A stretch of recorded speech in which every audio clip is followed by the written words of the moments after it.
Stellerex.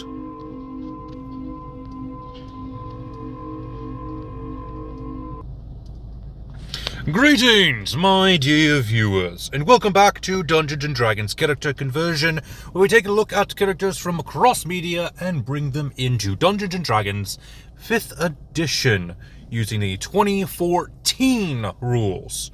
I gotta specify that, because nowadays people are going after the 2024 rules, even though the 2014 rules are a lot better.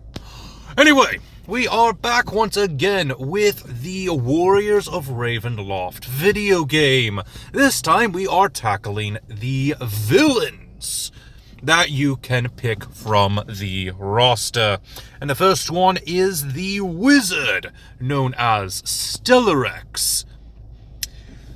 Very first one we do, and it is much more straightforward than any of the heroes have been. His only quirk is minimal.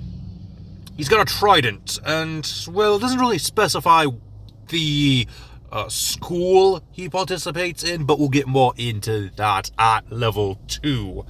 For now, let's go ahead and get started with the point-buy system for our stats. Strength will be an 11. Dexterity, a 9. Constitution and Charisma are both a 13. Intelligence will be a 15, and Wisdom will be a 12.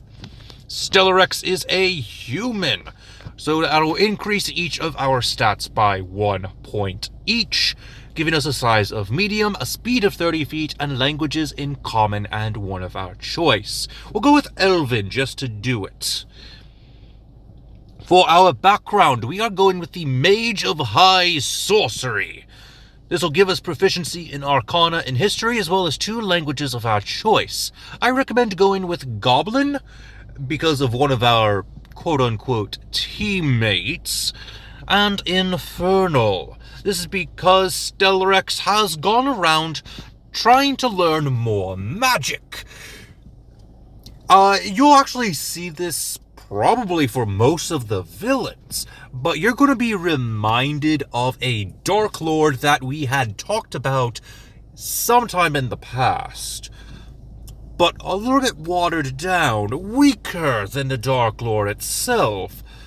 And Stellerex is very similar to one of those Dark Lords. He's after more powerful magics. He's trying to learn everything he can from his current superiors before he has learned enough and then destroys them.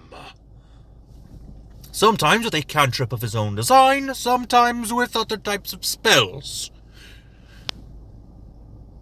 But for the most part, that's basically it. He wants to get more powerful, he wants to learn more magic. Before he was taken into the mists, he was actually summoning a lot of different entities.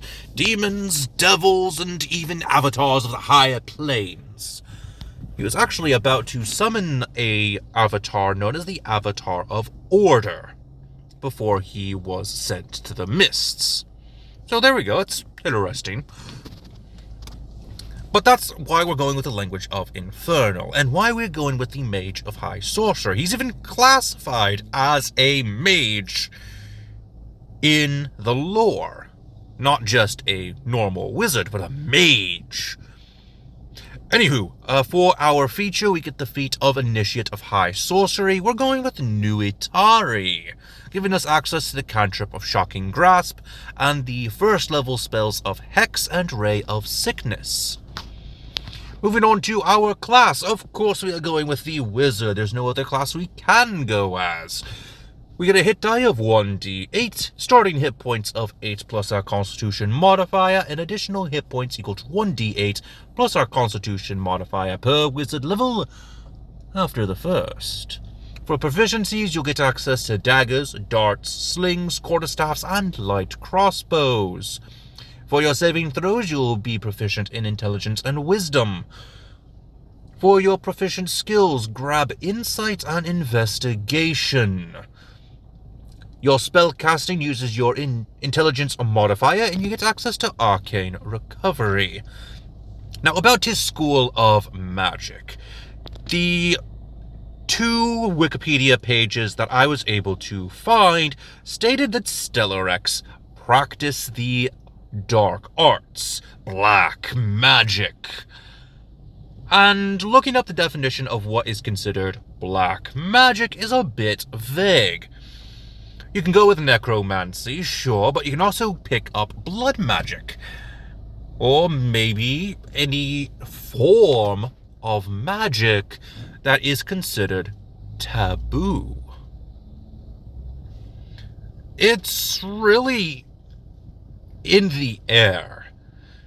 But for simplicity, we are going to pick the arcane tradition of the school of necromancy. Now, to note something real quick about his character description, Stellerex is stated to own a voodoo doll that he carries on his person. So if there is a homebrew wizard subclass that deals in voodoo magic, I would recommend grabbing it, as it could be a hint to that, but I don't know. So just for simplicity, we're going with a school of necromancy. We could also go with the Order of the Scribe, since he did technically create his own cantrip, but I'm going with necromancy, mostly for the Grim Harvest ability. If we manage to kill a creature with one of our spells, we gain some hit points equal to the spell's level times a certain amount. I forgot what it was. But we gain some more hit points, so cool. Going over to level 4, we're grabbing the feat of Adept of the Black Robes. Yes, we're going with the Adept of the Black Robes. Red Cloud happened to be an Adept of the Red Robes. Red Robes was more of a coincidence in the case of Red Cloud. We just needed a special spell from there. But in the case of Stellerex, it's actually useful for our character, as we get access to the 2nd level spell, Ray of Enfeeblement. And we also get access to the ability known as Life Channel, which works perfectly for our black magic. Moving on to level 6 Wizard, we get access to Undead Thralls, which gives us our signature spell of Create Undead. Or Raise Dead. I forgot which one was which. Anyway, we're moving on to level 8. We get access to an ability score increase. Go ahead and increase your intelligence by 2 more points, making it an 18. At level 10, we get Inured to Undeath. At level 12, we're going with a new feat, Shadow Touch. This will increase our wisdom by 1 point and give us access to the spells Invisibility and False Life. Moving on to level 14, we get access to Command Undead, thanks to the Necromancy School. At level 16, go ahead and increase your intelligence by 2 more points, maxing it out at 20. At level 18, we get access to Spell Mastery. Level 19, we are going with the feat of Skilled, giving us a combination of 3 proficiencies, weapons or skills. Go with the Trident for a weapon and the skills of Deception and Intimidation. And finally, at level 20, we get access to Signature Spells. Speaking of spells, we need to go ahead and take a look at a spell list. So let's go ahead and see what I have come up with.